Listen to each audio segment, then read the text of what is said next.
With foundation stones sir. Previous the commissioning అయిపోయింది sir. Water release చేస్తాం.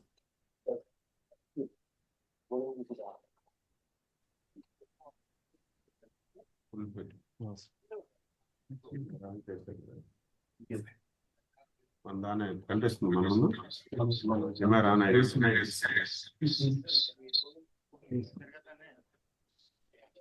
Incharge minister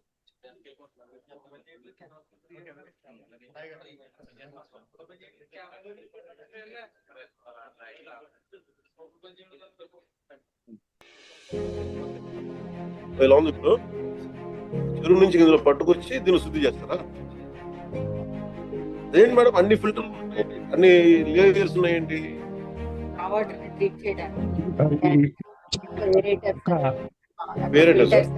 details అన్ని కూడా cover అవుతూ ఒక వీడియో తయారు చేయడం జరిగింది సార్. ఇది చాలా షార్ట్ వీడియో. ఆర్డబ్ల్యూఎస్ డిపార్ట్మెంట్ వారు ప్లే చేయాలని చెప్పి కోరుతాం.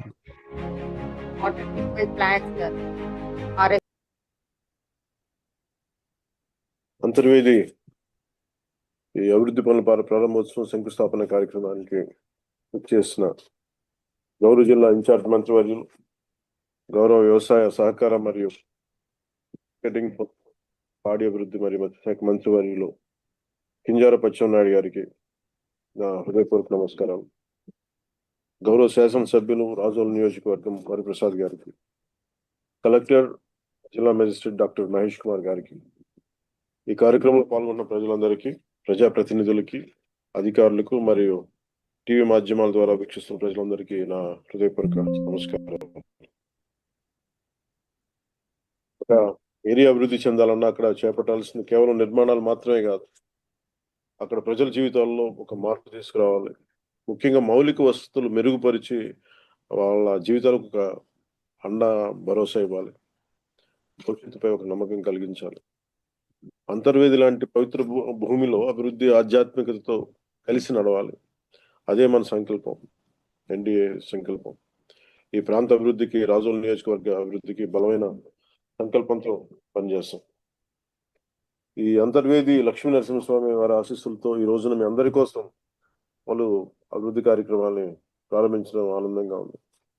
అందులో జలజీవన్ మిషన్ నిధులతో అంతర్వేది దేవస్థానం, అంతర్వేదికర, పల్లెపాలెం, గొంది గ్రామ పంచాయతీల పరిధిలో 13 గ్రామాలకు చెందిన 30,000 మంది ప్రజల దాహార్తి తీర్చే లక్ష్యంతో 17.33 కోట్లతో నిర్మించిన సమగ్ర రక్షిత తాగునీటి సరఫరా పథకాన్ని మీ అందరికీ అందుబాటులోకి తీసుకొచ్చాం.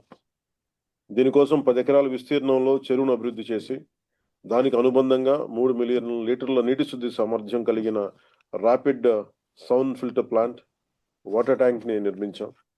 ఈ ప్రాజెక్ట్ ని అత్యంత ప్రాధాన్యత అంశంగా తీసుకొని ఈ వేసవిలోపు అందుబాటులోకి తీసుకురావాలన్న ఏకైక లక్ష్యంతో గ్రామీణ నీటి సరఫరా విభాగం ఆధ్వర్యంలో యుద్ధ ప్రాతిపాదికన పనులు పూర్తి చేశారు. ఈ పథకం కోసం గన్నవరం కాలువ నుంచి పంపింగ్ ద్వారా నీటిని తీసుకొచ్చి చెరువులో స్టోరేజ్ చేయనున్నాం. గతంలో 12 కిలోమీటర్ల దూరంలో అంతర్వేది పాలెం రక్షిత తాగునీటి పథకం నుంచి ప్రాంతానికి తాగునీరు సరఫరా చేసేందుకు ఇబ్బందులు తలెత్తేవి. సుమారు 50 గ్రామాలు దాటి నీరు రావాల్సి ఉండటంతో ప్రజలకు అవసరాలకు సరిపడా నీరు అందేది కాదు. నేను లక్ష్మీ నరసింహస్వామి వారి దర్శనానికి వచ్చిన సందర్భంలో ప్రజలు ఆ రోజు తమ తాగునీటి కష్టాలు చెప్పుకుంటూ వచ్చారు. వినతి పత్రం కూడా ఇచ్చారు.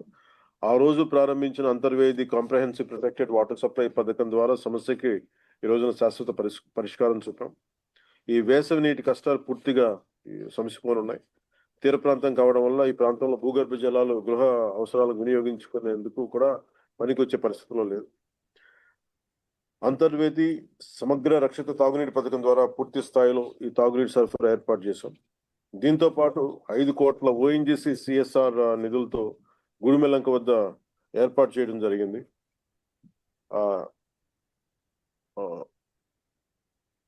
ఏర్పాటు చేయనున్న 6 మిలియన్ లీటర్ల సామర్థ్యం కలిగిన ర్యాపిడ్ సౌండ్ ఫిల్టర్ల ఏర్పాటు పనులు ప్రారంభించాం. ఈ పనులు పూర్తయితే గుడిమెల్లంక రక్షిత తాగునీటి పథకం సామర్థ్యం మెరుగుపడుతుంది. 29 గ్రామాల పరిధిలో సుమారు 1,20,000 మందికి పూర్తి స్థాయిలో తాగునీరు అందుతుంది. దీనికి సిఎస్ఆర్ ఫండ్స్ కోసం ముందుకొచ్చి దాదాపు 5 కోట్ల నిధులు ఇచ్చిన ఓఎన్జీసీ సంస్థకి ఎగ్జిక్యూటివ్ డైరెక్టర్ శ్రీ హేమంత్ ముల్కాజీ గారికి, chief general manager Shri Ramarao గారికి మనస్ఫూర్తిగా రాష్ట్ర ప్రభుత్వం తరఫున, ఎన్డీఏ ప్రభుత్వం తరఫున, పంచాయతీరాజ్ శాఖ తరఫున ధన్యవాదాలు తెలుపుకుంటా ఉన్నాను.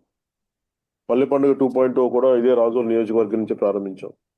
అదే రోజు శంకర్ గుప్తన్ డ్రైన్ సమస్యపై అధ్యయనం చేసి 35 రోజుల్లో 20.77 కోట్లతో డ్రైన్ ఆధునీకరణ పనులకు ముక్కోటి ఏకాదశి రోజున శ్రీకారం చుట్టాం. గౌరవ ప్రధానమంత్రి శ్రీ నరేంద్ర మోదీ గారి జల్ జీవన్ మిషన్ లక్ష్యాలకు అనుగుణంగా రాష్ట్రంలో ప్రతి ఒక్కరికి 55 లీటర్ల సురక్షిత తాగునీరు అందించే విధంగా గౌరవ ముఖ్యమంత్రి శ్రీ నారా చంద్రబాబు నాయుడు గారి నాయకత్వం కూటమి ప్రభుత్వం ప్రణాళికలు అమలు చేస్తా ఉంది. ప్రతి గ్రామానికి, ప్రతి ఇంటికి సురక్షితమైన తాగునీరు అందించాల లక్ష్యంతోనే ముందుకు తీసుకెళ్తున్నామని మాటిస్తున్నాం. అలాగే ఒక కలెక్టర్ గారికి కూడా ఒక చిన్న విన్నపం ఏంటంటే, ఇందాక మా చెరువు దగ్గర చుట్టుపక్కల కొంచెం అశుభ్రంగా ఉంది, అక్కడ కొంచెం పచ్చదనం పెంచేలాగా అక్కడ కొంచెం కొంత కింద ట్యాంకుల కింద కొంచెం వాడి పడేసిన మెటీరియల్ కూడా ఉంది, దాన్ని కూడా క్లీన్ చేసి కొంచెం మట్టి ఏమి అక్కడ దుమ్ము ధూళి రాకుండా అని నా ఉద్దేశం. ఈ చెత్త చెదారం లేకుండా ఒకసారి చూడండి దాన్ని ప్రత్యేకించి. అలాగే కొంచెం దాంట్లో మొత్తం దాన్ని కుదిరితే అక్కడ గడ్డి కూడా కొంచెం పెంచి, మట్టి లేకుండా గడ్డి కూడా పెంచి, అలాగే వాటికి కొంచెం మొక్కల్ని కొంచెం బాగా పెంచండి అటు సైడ్. ఎందుకంటే చూడటానికి బాగాలేదు. ఇంత ఖర్చు పెట్టి చేసే కొంచెం ఆధునిక దాన్ని కొంచెం పచ్చదనాన్ని పెంచమని కలెక్టర్ గారిని, ఎమ్మెల్యే గారిని కూడా నేను కోరుకుంటాను. జై హింద్. Thank you. ఈ కార్యక్రమానికి విచ్చేసి ఈ పథకాన్ని ప్రారంభించిన గౌరవ చీఫ్ మినిస్టర్ గారు కళ్యాణ్ గారికి